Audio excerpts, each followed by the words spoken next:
This is the CineSnob Podcast. Welcome to episode 185 of the CineSnob Podcast. I am Jerrod Kingery. And I am Cody Villafana. And as you can see, Jocelyn is still on maternity leave. Maternity leave. You know, maternity. Go ahead. I'm starting to think that maybe she's faking this. Why? Because you've seen exactly one picture of the baby since? I've seen one. Look, I think she was faking the pregnancy. I think Oh. she was faking the birth of the child. I think that's someone else's baby that we saw a picture of. I think this is all a scam. I think that she knew that she wanted to do this for a very short period of time, and she wanted to give it a trial run, and she needed an out, and she used her out. And I'm calling bullshit on this. She laid that groundwork for the baby before she started doing this, though. So this is a long. No, this was no. She was playing the long game for sure. Oh, well, as a matter of fact, if she is indeed bailed for good, I did find this in my garage, and I don't know if you can see that. It is a sampling keyboard, so we can just play sound effects with, like this keyboard's like 30 years old, so it's got a little dated sound effect. So it's got a lion. Can you hear that? Mm-hmm. It's a lion. We can also have a dog. Oh, well, So she's now done we that can- before. Yeah, now we can pretend like Jocelyn's here, just not talking. We can have this dog barking in the background. Yeah. Let's see what else we can have a. Look, we have a laser. Yeah. See, so maybe we don't need her after all. We've got the Casio SK5 sampling keyboard that my cousin got for Christmas one year and then sold to me for $5. So, yeah. Your cousin sold you? They couldn't just give you something? We were kids. That $5 was more important at the time than just giving me the thing. I don't know. I don't remember what the deal was. It was so You got jobbed. It's a nice keyboard for $5. I gotta say, I still don't to this day. It's this when we were kids. My sister and I got a keyboard from our grandparents, and I have this one too. And I still don't know how to play. I can play Happy Birthday. That's it. I'm not going to do it right now. I'm not a... Oh, no, please do it. I'm not a machine or anything. Ooh, Anyway, let's take a drink at the same time. Oh, look at that. Let's talk about your hat, Cody. Hardcore Henry. Yeah, a miserable experience of a movie. I do believe we talked about the movie on this show. I believe we did. Because it was I believe a Fathom event that we went to that was a live broadcast. And this is a movie that is all shot POV style from a stuntman's head. Yeah. And I believe it was it was Russian. Yeah, there it was. It's Russian. And it was in a hurry. It also had Charlton Copley in it. Mm-hmm. And Haley Bennett, who's actually gone on to do some better stuff since then. Yeah. It was basically a video game style, like first person, type of thing. Yeah. Yeah, it was like you saw the guy in whoever played Henry was wearing like some weird apparatus with a GoPro right here, and like I don't know. It's a terrible. It was a horrible experience. The movie sucked, and it was terrible to watch. But you got a great hat out of it. So yeah, I mean, I some of the hats I will admit I have not seen the movie for. I've just kind of bought them because they made me laugh. This one I have seen, and this one I can attest to the fact that it's a bad movie. Is it a trucker hat? It is. Okay, so it's got the mesh back. Wow, Yep. so it's trendy and everything. Mm-hmm. Speaking of hats. I'm sorry about the Astros losing, Cody, because they wear baseball hats. They do, right? and thanks for bringing it up. It was a Game 7 situation. Like, they got to Game 7 and are forced to Game 7, and yeah. then No, lost, it was unfortunate, but I think that there's plenty of people that are happy about it. So I don't think there's any happy that they empathy. lost. Yeah. Oh yeah, with the whole cheating thing. The whole cheating thing. Yeah. Yeah, I remember asking you if there's a guy that I used to work with who I follow on Facebook. He's a huge Astros fan, and he would get mad when people would like dunk on them for it. Oh, like, really? There was someone that dunked on the Astros for it. Like, I want to say, like right before the pandemic, and it like I was like, dude, come on, man! Like, they cheated. Like, no, there's no defending it. I mean, Yeah. it's and it's a tough place to be as a fan because like they've been my favorite team since I was a child. Like I can't. I'm not just gonna like stop liking them. I have to like sit through it. So I don't think any of it was good. I don't agree with it. And so my opinion was that the best thing that they could possibly do is like win a clean championship as soon as possible to get everyone's mind off of it. And they went to the World Series cleanly last year and they got one step away this year. So I'm sure those players will be booed for the rest of their careers, but oh well. Man, speaking of being booed for the rest of your career, you can attest to this as a Spurs fan. Up until the day he retired, Manu Ginobili was booed in Phoenix every single minute he ever played, every time he touched the ball. Yeah. Look, I think I've gone on record as saying that I think Manu played a few seasons too long. But yeah, it is good to have that kind of guy on your team.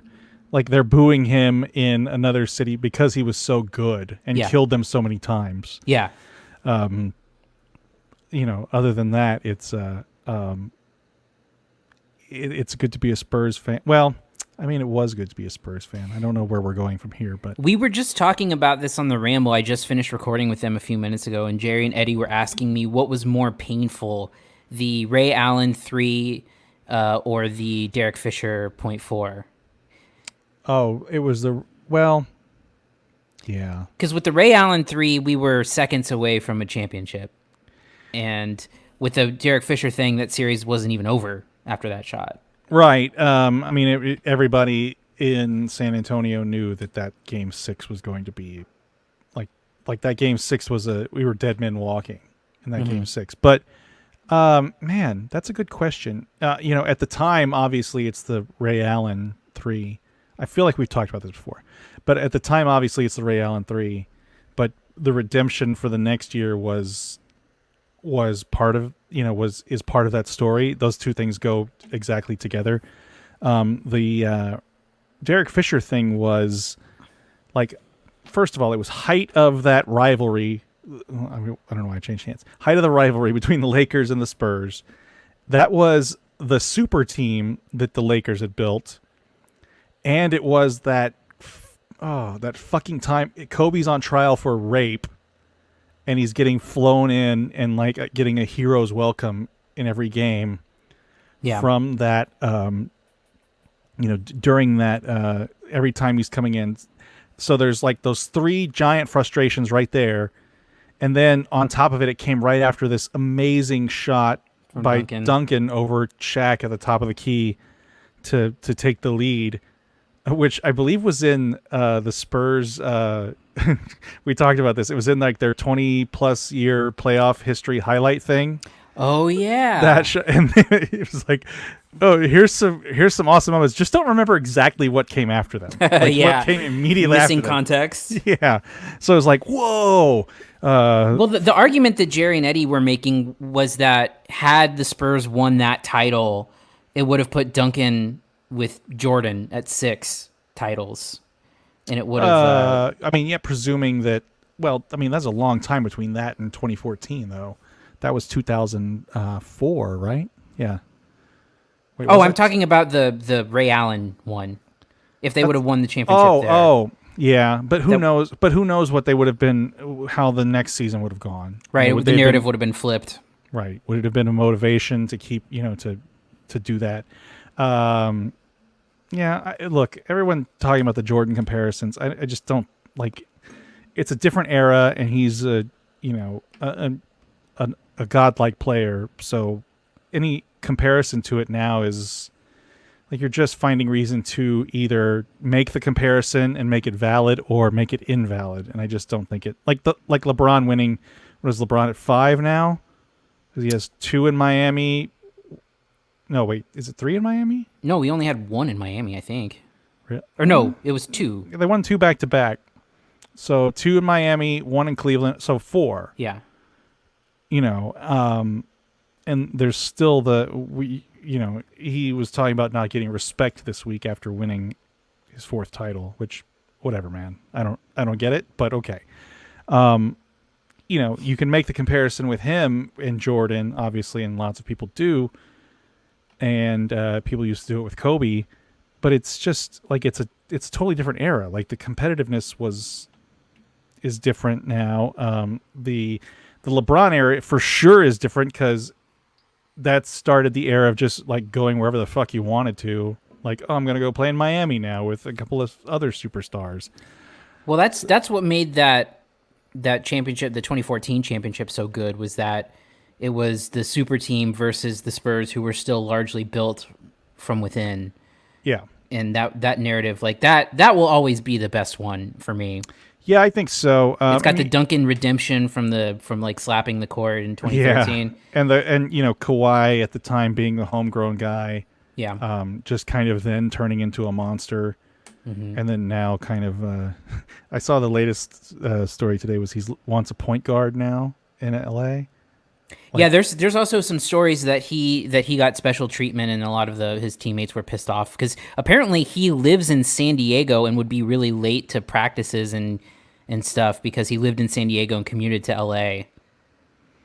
I know he took the same helicopter company that Kobe did that he ended up dying in the crash. I don't get it. I don't get that. Look, I mean, I don't. Why would you? I thought he was from Los Angeles. Why would he want to live in San Diego? I thought that was the whole point. I believe Kawhi went to college in San Diego, didn't he? Yeah, but I thought he was from L.A. because I thought that was the whole narrative. He wanted to go back home. Sure, but I think that just meant California. Whatever. Fuck Kawhi. Yeah, because he's from not that it matters. Yeah, he's from that area. So, yeah, and I went to college there. So, yeah, I think that was the whole thing. But, yeah, It's who gives a shit? Look, man, he wants to be LeBron, and I don't know that he's got the same business mindset. It's just been crazy to watch him go from, like, beloved, selfless superstar to, like, the biggest villain in the NBA at this point. Like, ruining like 3 franchises in his wake, getting Doc Rivers fired, screwing the Spurs over, and then jumping ship with Toronto to get where he wanted to go. Like it sucks. That whole story sucks. Yeah, I know. It really the modern day NBA just sucks. It's really turned me off as a fan because like when guys just go wherever they want, and you know what? I mean, look, guys should be able to play where they want to within reason. But when it's like, let's build a super team, and then he like Kawhi puts only gives the Clippers like a 2-year commitment, yep, or whatever it was. So it's like, well, fuck you, man. Like that's nothing. Well, and he pulls other people into it. Like that was that whole thing with Paul George, where OKC took a huge risk, getting Paul George, and then Paul George ends up signing an extension with him, and it's a great story. And then I think 1 year into his extension, he demands a trade, and then Oklahoma City has to gut their team, and in order to make Paul George happy, the guy who just rewarded them with it was just gross, like just this terrible narrative that I hate. I don't. Yeah, I mean it's become even more of a players' league, which is fine to a point, because that's always what it was. Individual talents, and people were fans of certain guys as opposed to actual teams. But the way it's turned into this sort of, all these dudes hang out in one spot and then go, move around when they've exhausted whatever options they have it just doesn't. It makes me feel sick as a Spurs fan because that was never, it was always the, never a team built through free agency. No, they're not. They're not built for that. And now it's way to their detriment because it's, all these guys go to L.A. or, even something like Milwaukee. Like how long can they keep? I don't know how to say his name. Antetokounmpo. Antetokounmpo. How long can they keep him? This homegrown thing in Milwaukee. Yeah. Anyway, enough NBA talk. Anything else before we move on? No, let's talk movies. All right. On our movie podcast. Let's move on to reviews. Here are this week's reviews. First up, we have The Trial of the Chicago 7. We have to make a decision right now, a decision I just assumed we'd already made 4 months ago when trial prep began. Are we using this trial to defend ourselves against very serious charges that could land us in prison for 10 years? Or are we using it to say a pointless fuck you to the establishment? Fuck you. That is what I was afraid. Wait, I don't know if you were saying fuck you or answering I was the also question. confused. If we leave here without saying anything about why we came in the first place, it'll be heartbreaking. If the jury finds us guilty, we're not going to be leaving here at all. And the only thing we need to say about why we came here is it wasn't incite violence. I'm with Jerry. Why? The trial shouldn't be about us. I would love it if it wasn't about us, but it definitely is. So this is an Aaron Sorkin film. You could probably tell from the dialogue. Written and directed by Aaron Sorkin. His second film he's directed after Molly's Game, which came out a few years ago, which I actually liked quite a bit. This is the story of a real-life story of the Chicago 7, as the title illustrates. This was released in theaters for a few weeks, and then now it's on Netflix. Cody, tell us about the trial of the Chicago 7 and what you thought of it.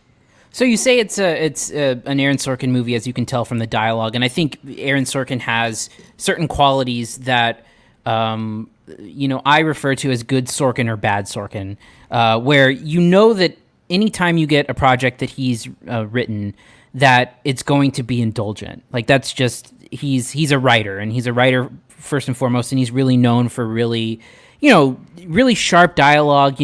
Basically any character in any Aaron Sorkin movie is capable of delivering like a devastating one-liner. And it happens for better or worse. You get some really great stuff out of it. And he's written some great screenplays and great TV shows. And then you also get the Newsroom, which is, it's the single most divisive Aaron Sorkin project I've ever seen. And I saw most of Studio 60. Yeah. It's just like, again, overwritten, overwrought stuff, and you see all the hallmarks of the Sorkin-isms. There's even supercuts of him using the same. Like this is the one that doesn't have a Don Quixote quote in it, because that's usually a hallmark of Sorkin projects. Is a Don Quixote thing comes into play. But you get your walk and talks, you get your one-liners and things like that, And for me, it's the good side of Sorkin. It's the good indulgent. And it's mostly I would say maybe 60% courtroom drama mixed with 40% narrative stuff. And I think it's a really good script. It does have those elements and those moments that are overwritten and feel scripted in their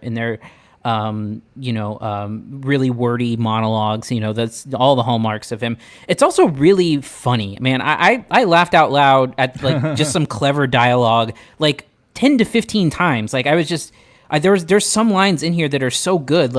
I wrote down a couple of them just for examples. There's a part where someone's objecting in court, and then before the judge can speak, they're saying overruled. That was a great thing. There's a scene where a judge played by Frank Langella says that Mark Rylance's character would be the first one to ever accuse him of being racist, and then the other attorney says, "Well, then let me go on the record for being the second," or something like that. Just really snappy, smart, funny dialogue that's throughout the movie, and I found the movie itself to be really entertaining. With courtroom dramas, you can sometimes get bogged down in the details, and I think it starts that way a little bit. It's just a little bit too dry courtroom detail-y. But as you get through it, you see the nuances of the story. And for me, it's a movie all about cast. Yeah. It has a fantastic cast. And I see there's a lot of conversation happening online on film Twitter about like who's good and who's bad in the movie. And I honestly think that everyone's really good. I think you get great performances from Eddie Redmayne, who I usually don't like, who I think is very good. You get a good performance from Jeremy Strong. I don't know what accent he's doing, but Sacha Baron Cohen is good in this. Yeah, I think he's really good. And I don't know enough about Abby Hoffman to know what he sounds like. Yeah, you can hear Sasha's voice, like real voice, coming through a couple times. For me, I think the best part of the movie is Mark Rylance, though, who plays the lawyer, who's the defense lawyer who's representing the Chicago 7. And it's just a great performance from Mark Rylance. I mean, it's a little bit more showy than he normally does. You know, Mark Rylance's performances are a little bit subdued sometimes. In this one, he gets to be a little bit more energetic. You know, he really handles Sorkin's dialogue really well, and everyone does. You know, with Sorkin dialogue, you run the risk of it feeling like writing. You know, like it feeling scripted, it feeling wording if the delivery's not off. And I don't think anyone struggled with the dialogue. I even like the few minutes we get of Michael Keaton, who's great in the movie. he comes in and just sort of knocks that performance out of the park, I think. Yeah. I think the one person who might struggle a little bit because the character is so cartoonish is Frank Langella. A little bit, yeah. And you know, the character is supposed to be played as sort of, I don't know if senile is the right word, but just sort of like out of step. Yeah. Not that you know, he's being accused of being racist and kind of regressive, but that he like screws up people's names and literally forgets everyone's name.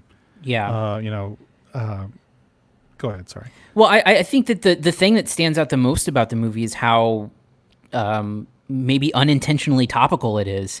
You know, I don't know when this movie was written and filmed, but a lot of what has come to light over the past year is mirrored in here. You know, the whole movie is about people who got arrested and charged for a peaceful protest turning violent. You know, and so you really see a lot of parallels to modern day stuff, especially this year.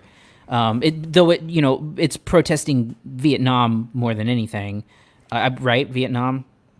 Yeah. I mean, it's at the outside the Democratic National Convention, yes. Which of course, if you know that Johnson had decided not to run again, so you know he's kind of bailing on the war and everything else, and anyway. Yeah, and so I think that the complaints that I have with the movie seem to be nitpicky. Like I think that Jocelyn Gordon-Levitt plays the prosecutor, and I think it's a good performance, but I don't really think there's a little bit of a hinting that his character has maybe more of a conscience than the movie shows at any given point. And I don't think that there's enough conflict or focus on his character. I maybe wanted a little bit more from people like John Carroll Lynch, who's also great, and and maybe falls a little bit short. But look, this is an acting showcase; it's a screenplay showcase, and I think Sorkin knocks it out of the park. I think it's a really great movie.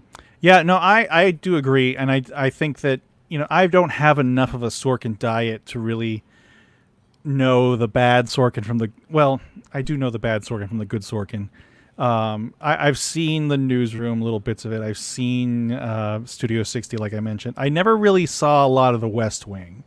I know that it's very beloved and just had a reunion or something on, what would you call that? Like a play? Like they did a play performance? Like a stage performance? Yeah, stage performance of an episode. It's one of those things that, You can tell right away that it's an Aaron Sorkin film. Obviously, I think he won. Did he win an Oscar for The Social Network?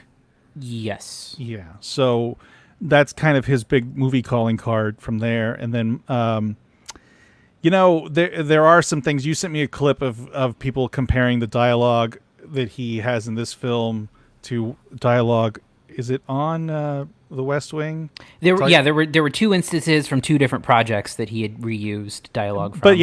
But it was in like a past tense as opposed to a present tense. Mm-hmm. That's probably and that particular example is probably the biggest one I could say for stuff that annoys me about Sorkin is the Monday morning quarterbacking. Yeah. And that's all that the Newsroom was. It was the news getting it right outside of the moment. And this movie has a couple of moments of that. I almost used the clip. Eddie Redmayne is addressing his frustrations with Abby Hoffman and Jerry Rubin, who are kind of the most counterculture of the 7 on trial, and it's a little too on the nose. And that's the one thing I can take away from this movie that I don't like is that, and I don't like it in anything really, this historical drama, this winking at the audience. But I think it, for the most part, it avoids it really well, and it does put together a very timely story. And again, I think it's only timely in that stuff is happening. We notice it. It's the idea of people's civil rights being trampled has never really gone away. When it pops up in like these nice parallels, it makes it even more obvious. I think the story of the Black Panther member Bobby Seale, who gets kind of lumped in with the Chicago 7. I think that story, probably could have used a little bit more. I agree. Because it kind of just it kind of plays one note until it comes to an end in a ghastly fashion for American judicial process, but there's not a lot of background into what goes into it. You see a little bit of him at Bobby Seale in the beginning of the film before it flashes forwards, whatever it was, a year or something later. But that said, it is actors. It's definitely an actor's movie, I think, and I think everyone does really well.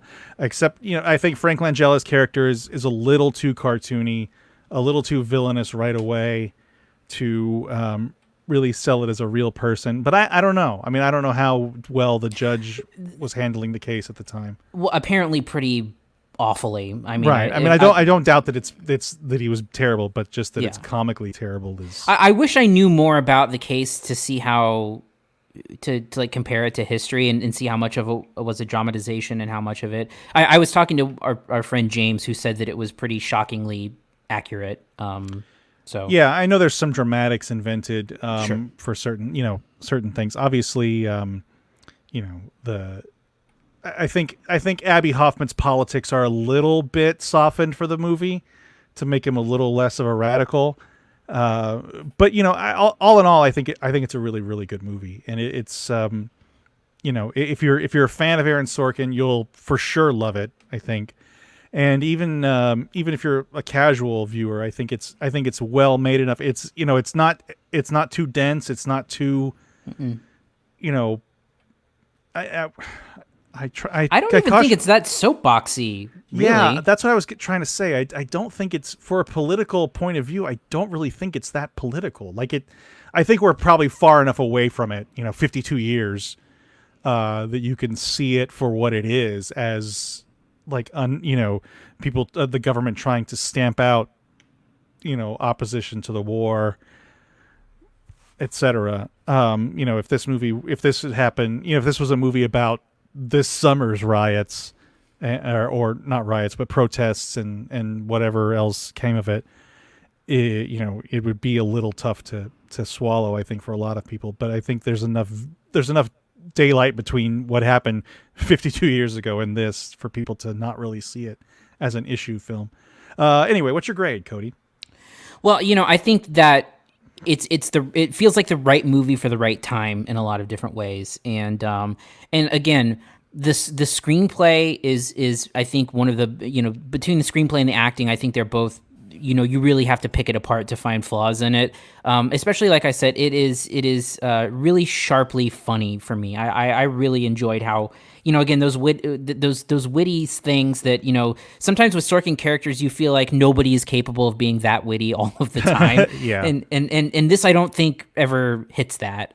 So yeah, I think it's one of the better movies of the year. I'm giving it an A-.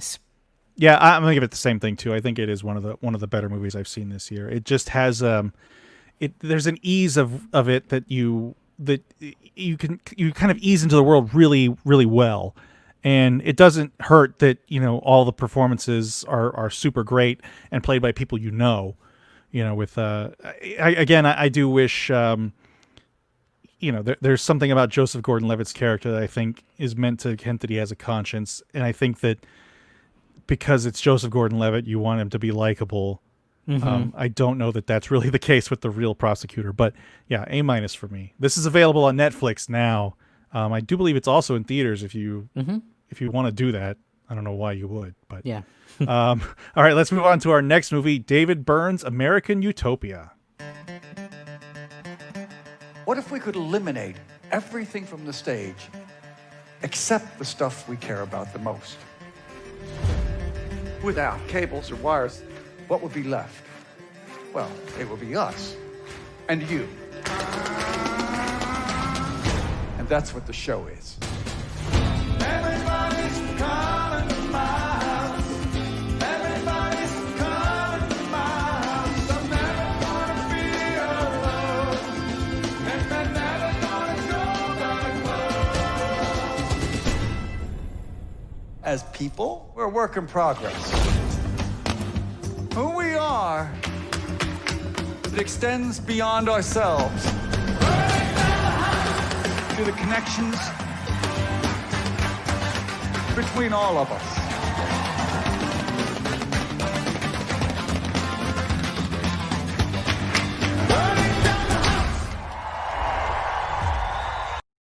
So this is a concert film of sorts, film performance of a Broadway show from David Byrne, of course, musician, lead singer of the Talking Heads years and years ago.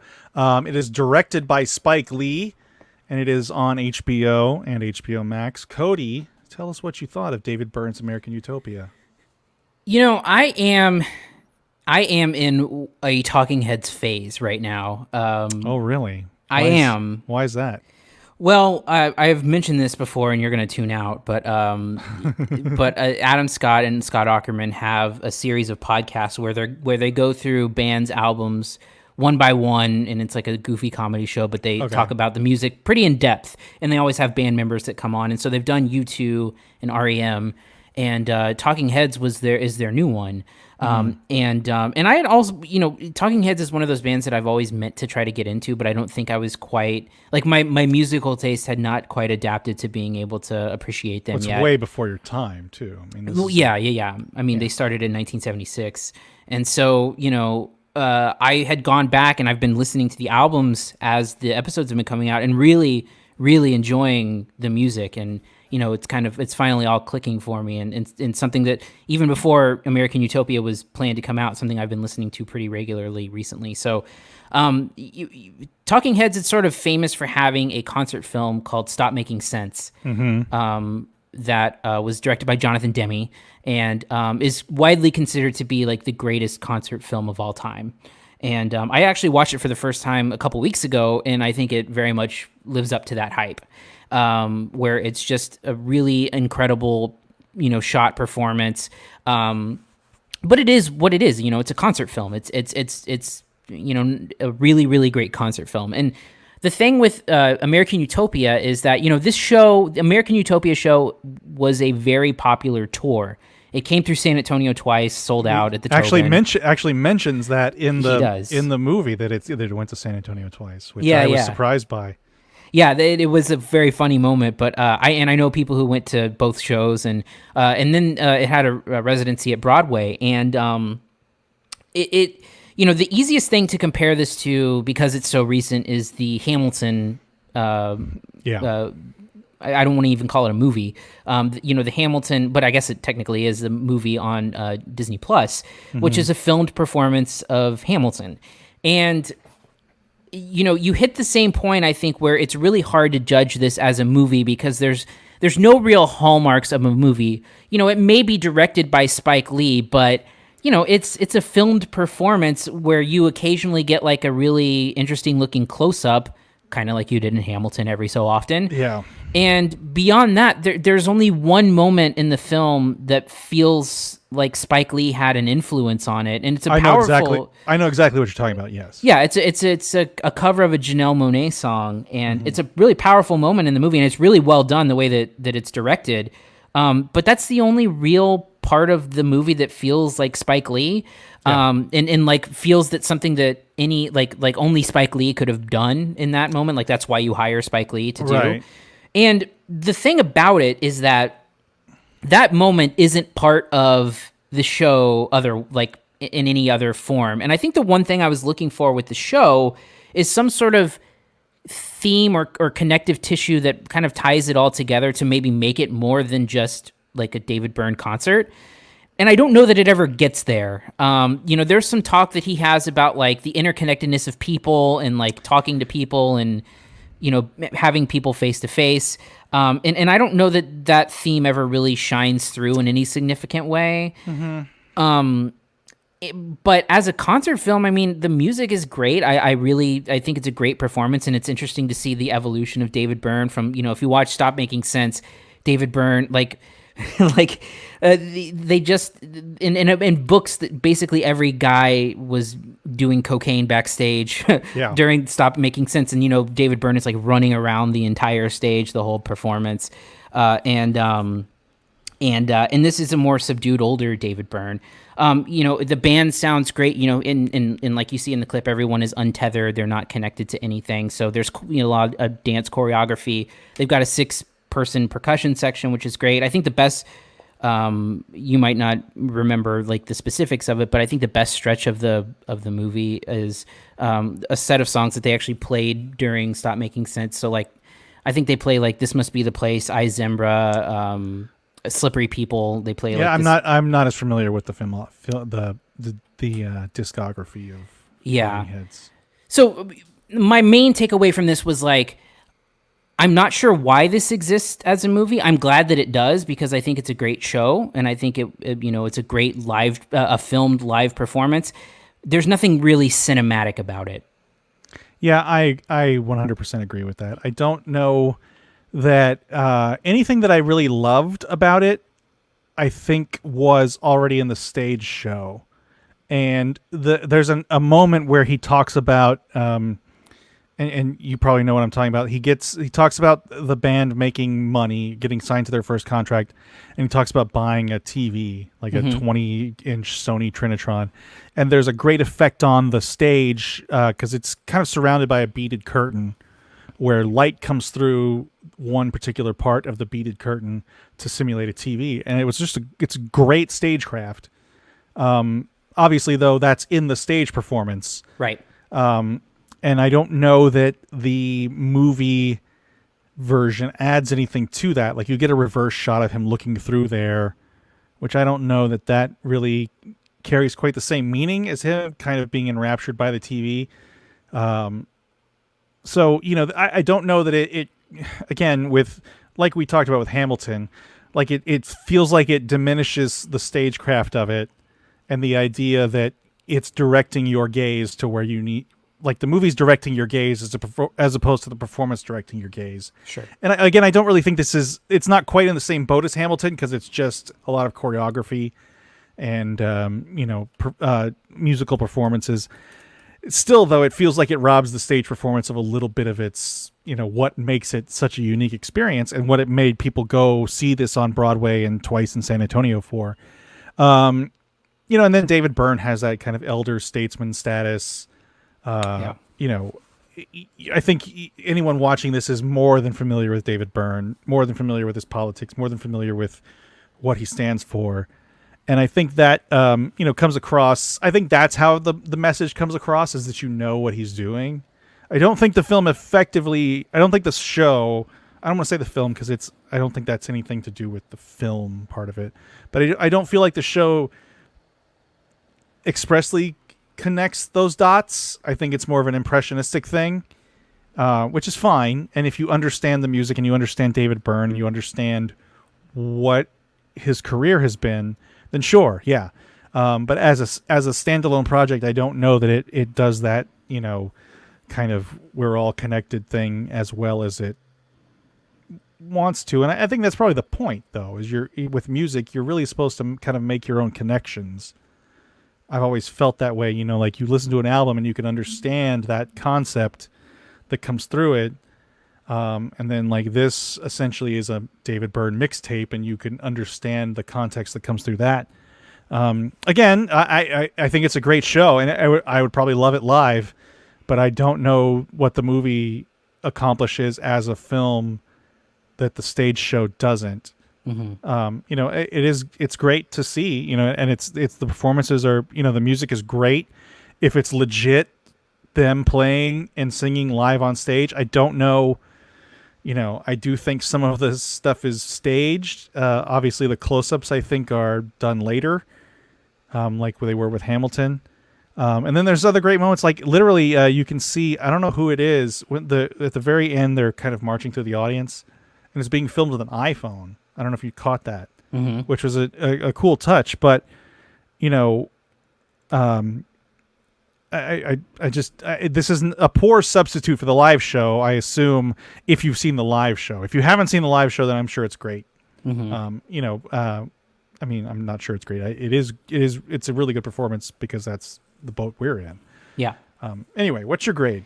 Yeah, again, it's hard to base a grade off of anything other than source material here. And the source material is really good. And it's an enjoyable concert. I think that the mileage you get out of it is going to be largely dependent on your enjoyment of David Byrne, if it's your type of music, if you like Talking Heads. I think that it's generally like not offensive music, and I think it's easy to like. But you know, it's not, you know, it's subjective like anything else musically. It's very avant-garde at times. You know, it's kind of like, you know, I mean, if you know the music of the era, you know, like it's like listening to Peter Gabriel. You're like, what am I listening to, man? This is like really smart.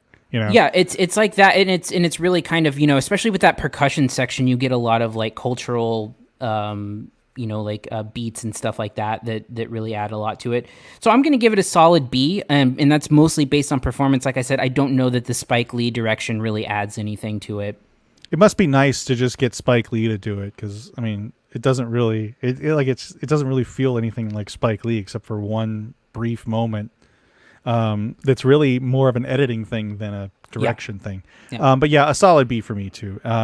It's good. It's, you know, it's hardly a movie. You know, it is just a filmed concert. Or I don't want to call it a concert because it's not really. I mean, it's more of a Broadway show. It's a performance. Live performance. You know, and there's a lot of artsiness to it that, you know, you're not getting from a concert. Sure. Yeah, B for me. This is available on HBO Max. Let's move on to our next movie, Time.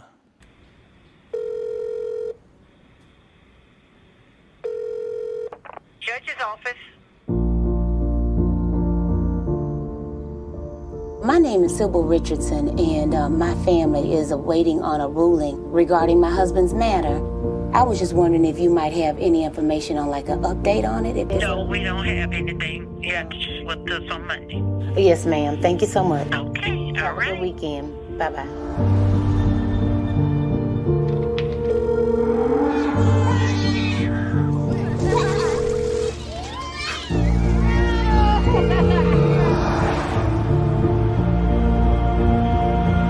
This is Sybil Richardson again. Where you at? No, we don't have anything. All righty. Thank you so much. My twins will be 18 next month. They have absolutely no idea what it means to have a father in their house, what fathers even do.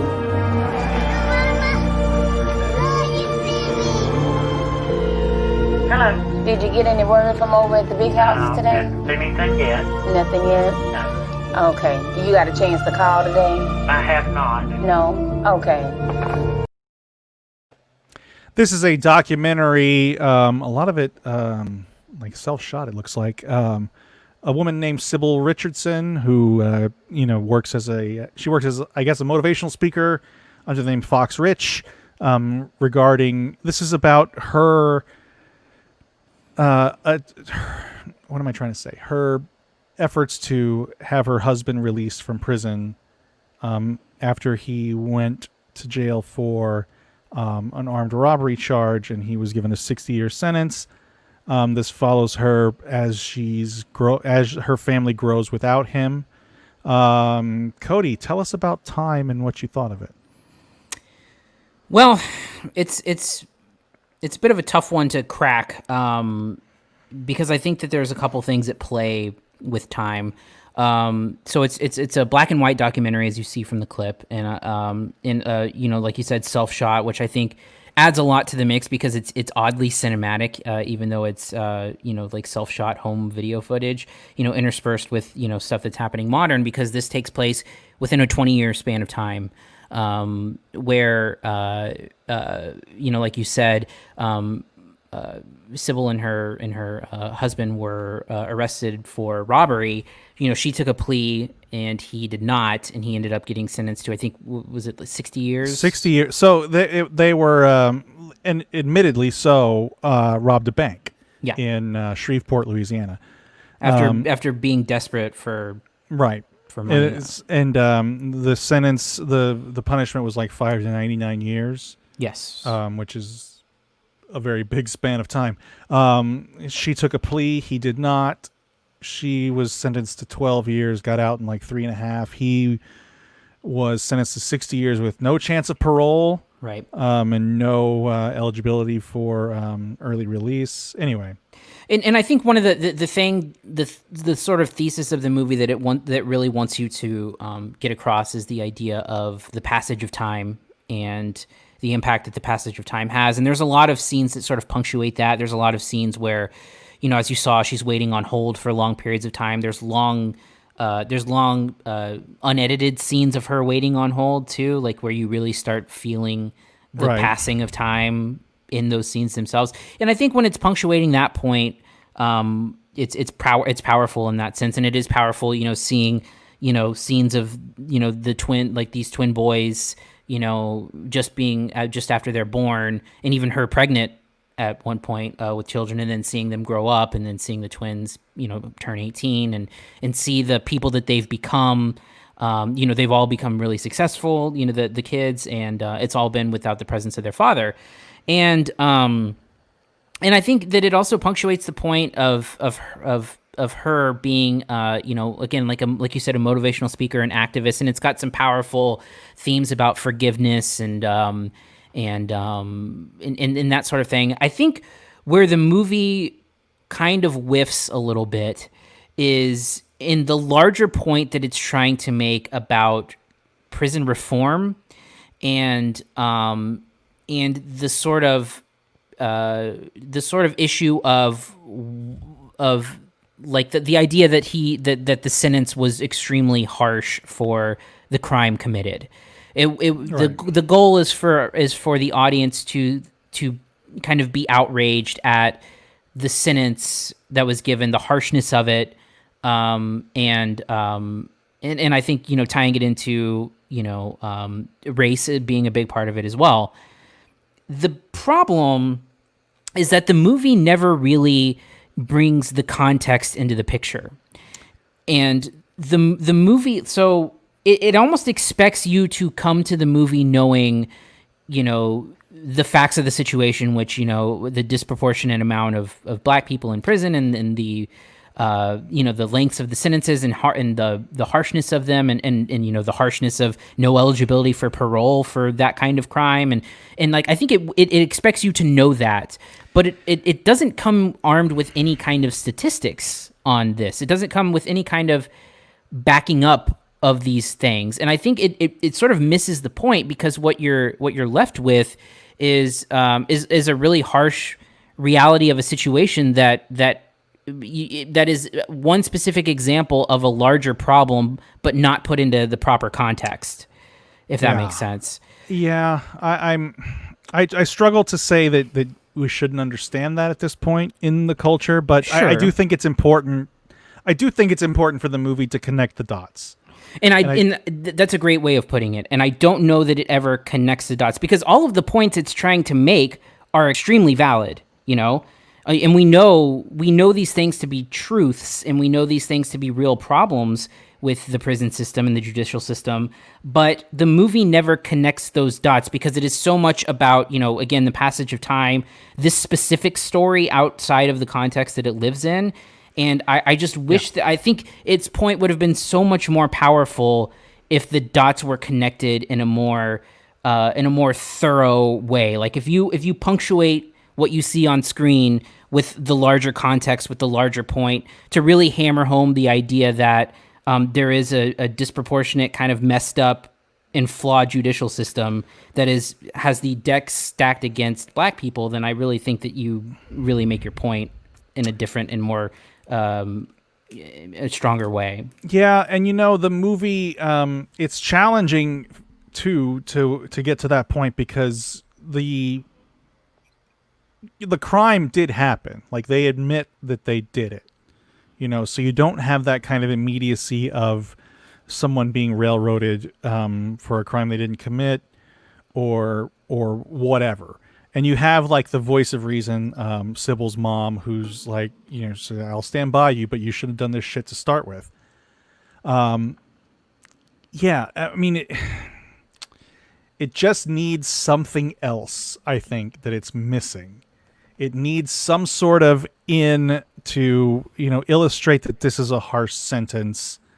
Whether it was motivated by race, motivated by, what level of offense this was classified as, not that I want to be careful not to say it's like, maybe this guy was already, what did he have prior arrests? What informed this decision, whether it was right or wrong? What informed the punishment that was doled out? And I don't think there's any question that it's an excessive punishment for one incident. Yeah. But what motivated it? Was it pure? And I don't know enough about the Louisiana judicial system and the laws in Louisiana, but was it a strictly a decision that the judge made, that the jury made, that it was informed by a law that was necessitated that it be this way?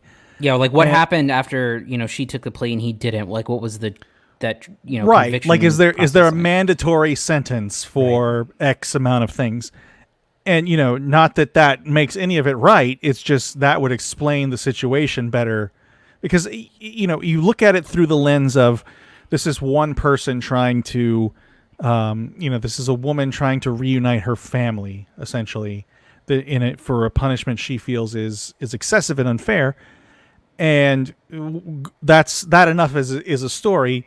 But you also have her activism on top of this that kind of, I don't want to say muddies the waters, but doesn't add any clarity to why she wants this reformed. Right. And I think what it ends up being is it ends up being an effective movie about the difficulty of having a family while someone is incarcerated. Mm-hmm. But the bigger point it's trying to make about why that's the case, how it's unfair, how the deck is stacked against, that is the thing that gets a little bit lost. Yeah. And it's really unfortunate too, because it's a 100% valid point. Mm-hmm. And the idea that, this is an armed robbery, a crime of desperation committed in a man's youth, is it enough to throw away his life for? As far as I can tell, no one got hurt. No one was killed, and why the punishment was so excessive, some comparison would be helpful. Comparing like a sentence for a similar crime, or a crime that's more severe that someone got less time for, or the same crime committed by a white person. Yeah, 100%. It was something that it's missing that for that part of the movie, and I think that the movie tries to have it both ways based on the feelings you have for Sybil and her boys. That this is a situation that no one should have to grow up in. And I think it's just missing some details that would make that would really sell it all the way. And I think that's unfortunate. Yeah. Anyway, what's your grade for Time, Cody? Yeah, and I agree with everything you said. And I think that for the good things in it, it's very, it's a powerful story. It's got some great footage in it. I think it's, and it makes a lot of great points. But again, the connective tissue is not entirely always there. So I'm going to give it a B- based on the strength of it as a film all in all, even with those issues. Yeah, I'm giving it the same thing. I think it's a B- is fair for it's a very well made documentary, and it is kind of amazing that she was documenting this thing the whole time, and it's home video footage, but it tells the story. It's not just used to illustrate the point; like it's telling the story. So it's effective that way. I think as a broader issue film, it's missing something that brings it all together. But it is available right now on Amazon Prime. Let's move on to our last movie, Love and Monsters. Don't move. Let me see it. Don't move, Amy. Let me see it. Okay. Ready? Mm-hmm. I love it. That's super sweet, because it's terrible.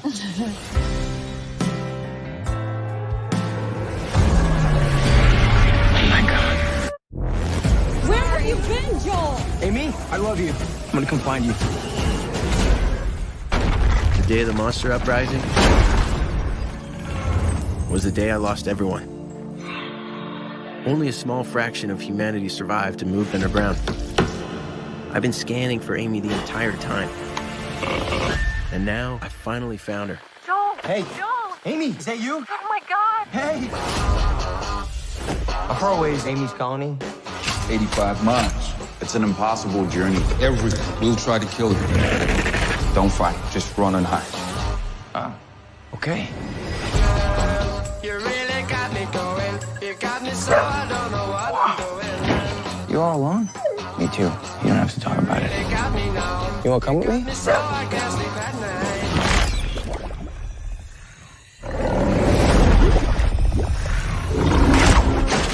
Look out! Is that a samurai sword? Yeah, it is. Yes, it is. So this is a film from one of the screenwriters is Brian Duffield, who of course wrote and directed Spontaneous, which we covered last week. I think this is a little more along the lines of what you might expect from a YA movie, that being young adult movie. And I think we have some different opinions on this one finally in this episode. Cody, tell us about Love and Monsters and what you thought of it. Sure. So, I mean, it starts with the basic enough premise, which is that there was an asteroid coming and that was going to threaten to end the world. They ended up shooting the asteroid down, and as a result of the chemicals that happened, it basically mutated all of wildlife and made them into monsters. All of cold-blooded wildlife. Okay, sure. All of that's why the dog is fine. Right. Which is a premise that really isn't, they don't do anything with that real premise. I don't really think that there's any opportunities taken to make like anything. Like you would think that would be ripe for comedy, like, someone trying to kill a giant cockroach and having to do it multiple times, like an easy joke or something like that. Like, there's just no real like comedy squeezed from that premise. And so basically you have Dylan O'Brien's character, who is a what do you want to call him, like a weakling kind of guy? Who doesn't really serve a purpose in his colony. He's kind of like he freezes up, I think is the big thing. Like he under pressure he has the yips. Yeah, there you go. Yeah. So in a lot of the explaining happens over voiceover, which I think is pretty bad voiceover, and I'm not sure that he really sells it. I don't think that he's very good in this movie. I did not walk away from this movie being a Dylan O'Brien fan. I think that it's kind of a weird casting, and I don't know what it is. I think it might be like the casual nature that he says his dialogue. It did not really click for me. But anyway, his girlfriend at the time of the end of the world thing got separated from him, and she's in a different colony. And this happened, I think, 7 years. There were 7 years in between the end of the world thing and now.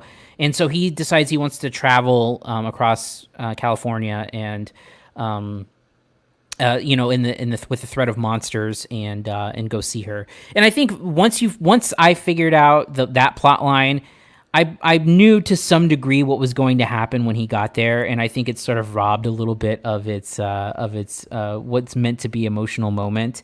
And I think it is emotionally manipulative a lot of the time.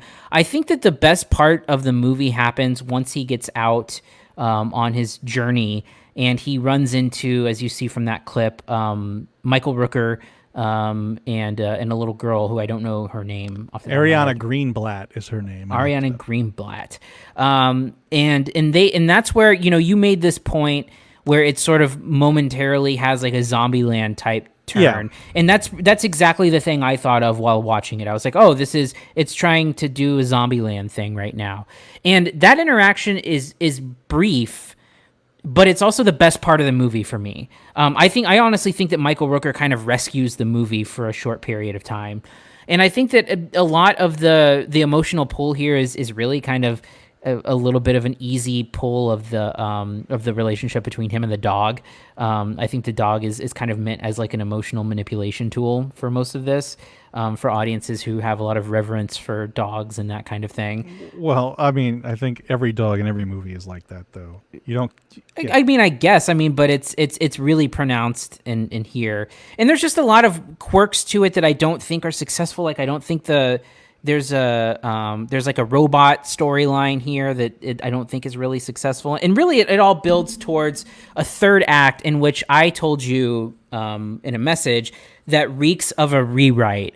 To me, it seems like maybe they didn't know how to end the movie, or maybe they had an ending they needed changed, and they shoehorned a third act into the movie, which in itself has like a 3-act structure that is really rushed. Like it introduces a new villain that's only present for like 20 minutes of the movie, who goes through a full arc where you're like, he's nice, and then he questions him, and then like the dark turn comes. And I honestly think the third act of the movie is an absolute mess. It turns into a real action movie at that point. Yeah, it turns into an action movie where like he gets to show his gumption finally, and it's very generic feeling, but most importantly, it's a shoehorned, ill-fitting ending. And I think the movie just kind of keeps going and never quite reaches the heights of that of kind of like that training stuff with the Rooker character and Ariana Greenblatt. And so for me, I was really not into anything happening until that moment, and then the third act came, and I was really not a fan of the way that this thing wrapped up. Yeah, I disagree with you on Dylan O'Brien. I think he's fun. I think the biggest problem the movie has is it doesn't really commit to building its world. Mm-hmm. And I think so the basic premise of the love story at the center of this is he was separated from his girlfriend 7 years ago. I think 7 years is too long if you're talking about the apocalypse. It should be like 6 months or whatever. I don't want to rewrite the film, but it feels like there's not a lot of change to the character, and that would be comical if he were the only one in the apocalypse that hadn't changed. Like if he had stayed this kind of meek character throughout, but he doesn't really it doesn't really build enough with his like what this colony meant to him, which kind of comes in later in the film.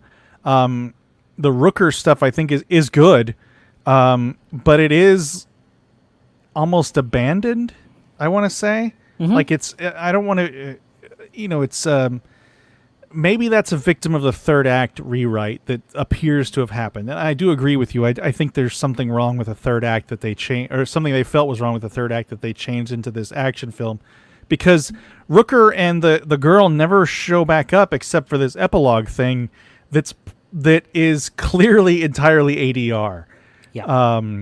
Which kind of robs their characters of I think the arc that was promised them.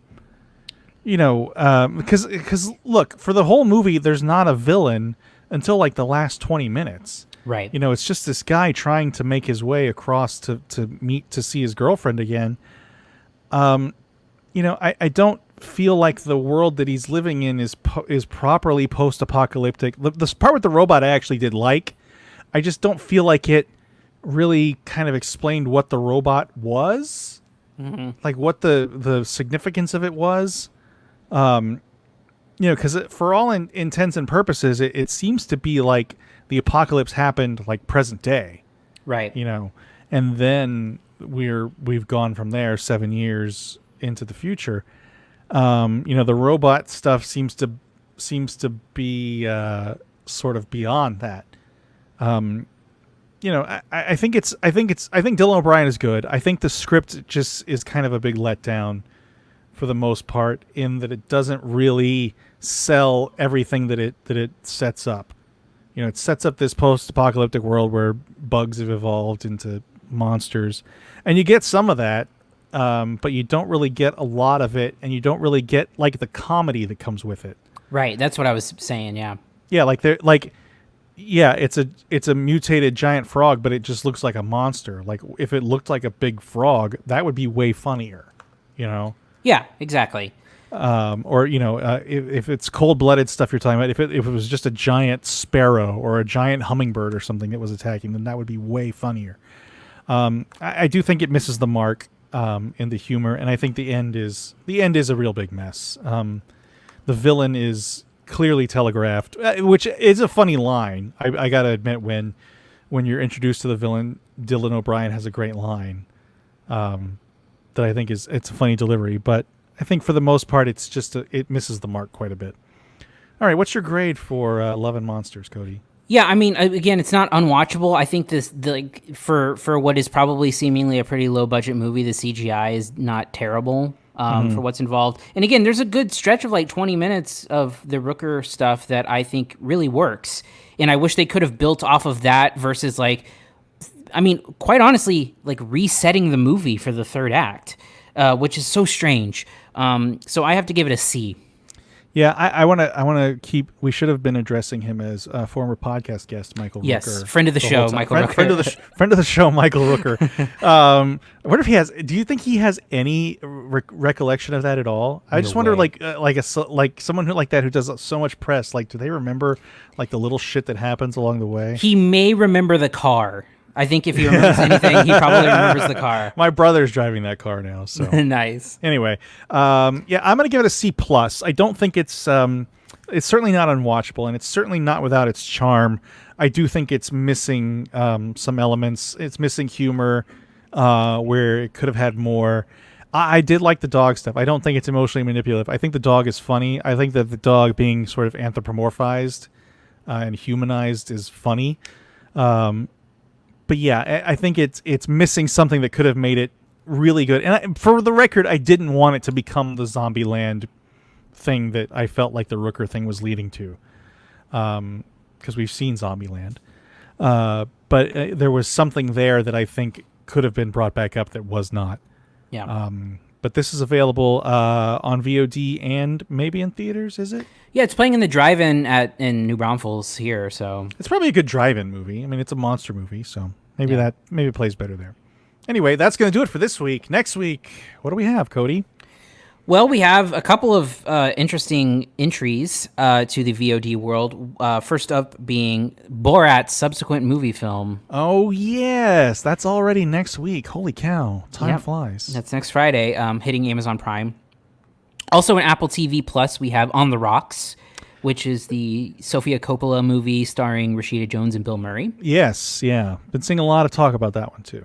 Yeah. We also have Totally Under Control, the the Alex Gibney COVID-19 Trump documentary that's hitting I believe Amazon or no, Hulu. That's going to be on Hulu. I gotta decide which order I watch. Do I watch that first and get upset and then watch Borat and hopefully be happy? I don't know. That might be the way to do it. Yeah. And end on a high note of comedy. I hope it's funny. God, I hope it's funny. I really want it to be good. The last movie, I was thinking about doing 5 movies. The fourth movie is Synchronic, the Justin Benson and Aaron Moorhead movie, who I loved from the movie Spring. Oh, yes. You do love that movie. They also did a movie called The Endless, which is pretty good. So their new movie is out. I don't think that we'll cover, just because I've heard it's terrible, but The Witches also opens on HBO Max, the new Robert Zemeckis movie. And I just don't know that I have the energy for it. I haven't heard anything about it. I didn't realize it was terrible. Oh my God, yeah. I mean, it's one that Paramount offloaded to HBO Max, or I think it was Paramount. I had no idea. I have not been following it that closely. So it's one of those, you know how a couple movies have been like sold to streaming services after, like the Lovebirds. Right. It was one of those situations. But I have heard that it is not good. Ooh, I don't know. We'll have to see about that one. 'Cause since it's so accessible, and people have such fondness for the 1990 version. I don't know. I think we might want to cover that one. And it's almost Halloween. The witches. Anyway, whatever. Cool. Yeah, whatever. If you want to reach us, you can email us at podcast@cinesnob.net. You can find us on Twitter @cinesnob. Facebook, CineSnob Critic. You can listen to our other podcasts, Re-MCU, Rewatching the Marvel Cinematic Universe, and Quarantine Stream. We have a new episode out with comedian Brandy Brown, Minneapolis comedian, also Heathcliff historian, former co-host of Bill Corbett's Funhouse. Bill Corbett, of course, from Mystery Science Theater and Riff Tracks. We talked about what did we pitch to her? We pitched The Disaster Artist and no, not The Disaster. Oh, Artist. no. Sorry, that was on the list. We pitched Knives Out and what was your grade? 8th grade. So you can listen to which movie she picks next week and listen to us talk about it this week. Anyway, you got another show, Cody, The Ramble. Got the Ramble, Ramble Radio on Tuesdays and Fridays, as well as the regular Ramble on Wednesdays, and then Good Willow Hunting, where I'm watching old movies for the first time. This upcoming week will be Midnight Run, and then the following week will be Tango and Cash. I've actually never seen either of those. I watched Tango and Cash last night. Yeah, there's a lot of... Tango and Cash is one of those that's... It's a cultural touchstone, I think, but for the wrong reasons. Yeah, I think that's probably fair, though I will say I have seen much worse 80s movies than Tango and Cash, for sure. Yeah, it's Sylvester Stallone and Kurt Russell, of course. I can remember, like the only thing I can remember about seeing publicity for the movie was a dick joke about guns. Like, was your gun bigger, genetics, or whatever? Yeah, there's a lot of dick jokes, a lot of dick references, a lot of homoeroticisms sprinkled throughout the movie. It's very, very homoerotic. And it's like full mullet. Full blown mullet Kurt Russell. Yeah. And you get Sylvester Stallone in his smart guy glasses phase. Ooh, like this is like right before Oscar, too. Did you ever see Oscar? I don't know. I don't think so. I know that I saw Oscar. I don't remember a thing about it. I remember seeing it.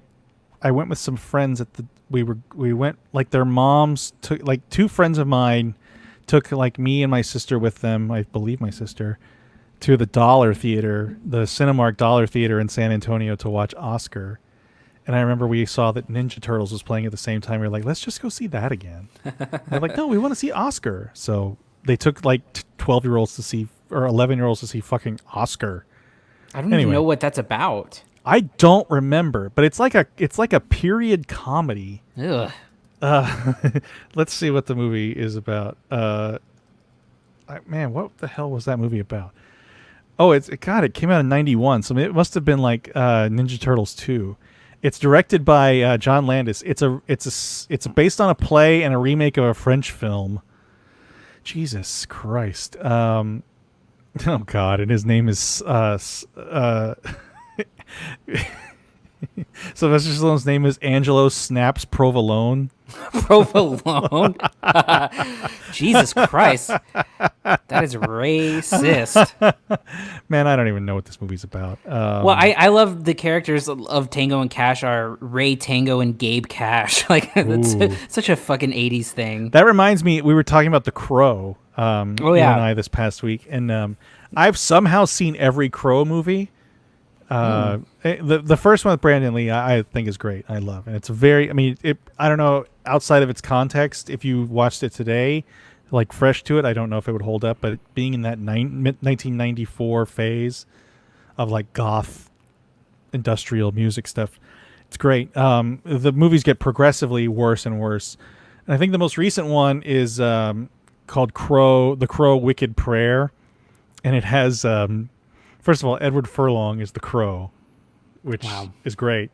I think Emmanuel Chikri is his girlfriend. Oh, wow.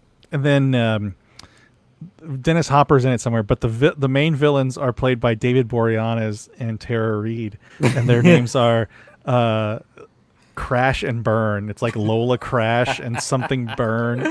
It's like, God, man, it fucking sucks. God, it sucks so bad. God, I but love that it's so so much. funny that their names are Crash and Byrne. Anyway, man, what? I still cannot get over Angelo Provolone. Angelo snaps provolone.